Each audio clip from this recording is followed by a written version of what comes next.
So our final question for G.L. Brower today is, what would you like for the reader, the most important point that you want the reader to come away with when they read Islands on the Land? So, the most important point that this book is making, because I call this book one of outreach, one to foster understanding and compassion. So you tell me what you want your most important point to be to a reader of this poetry and of these wonderful historic overview and historical notes.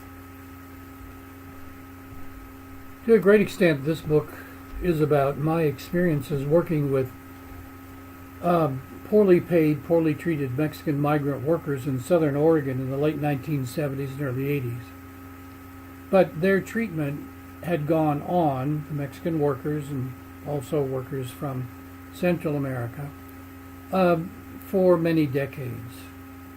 And I mean going back into the 30s, the 40s, and so on, and 20s, in which American agricultural interests would bring up poor Hispanic agricultural workers or farmers or whatever who could do this work, and then when they didn't need them, they threw them out over the border. They called immigration and had them all thrown out.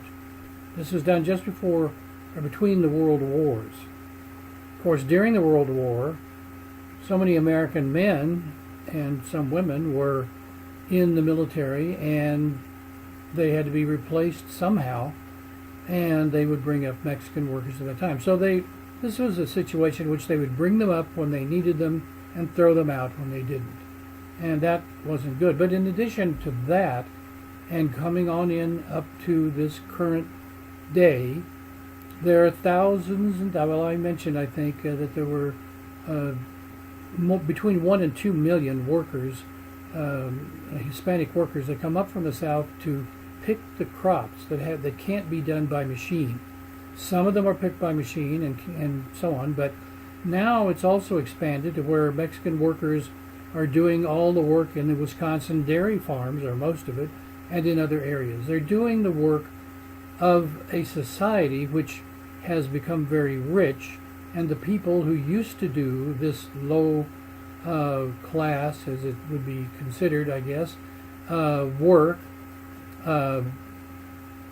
they're having to use foreign workers because Americans simply will not do this work. People have tried, and they've tried to have Americans included in the workers for this type of work, but they won't do it anymore. And so the farming interests have found they can often cheat the Hispanic workers who are not citizens and have no recourse. If they complain, and they're up here illegally, of course, they can just throw them out. They just call immigration. They call the INS and have them come up and take them out. So there is poor treatment in many cases, not in all, but in many cases, for a lot of these workers, because it's valuable to the ones who make the money from the situation to make more money by taking advantage of their workers, which they can't do in the with American workers so well. Some Americans of Hispanic origin do work in this field. Others have green cards, and others are simply not here legally, but they are brought up by coyotes, and they are brought up to work in many of these farming operations and orchards because it's cheaper, and the owners make more money for themselves.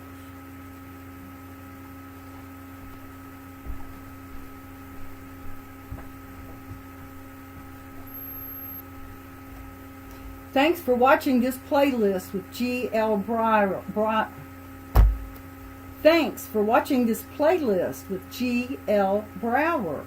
And be sure and go to www.beatlick.com and look on the books link and find a link to Islands on the Land. Thanks for watching. Okay. All right. Good. That's enough work.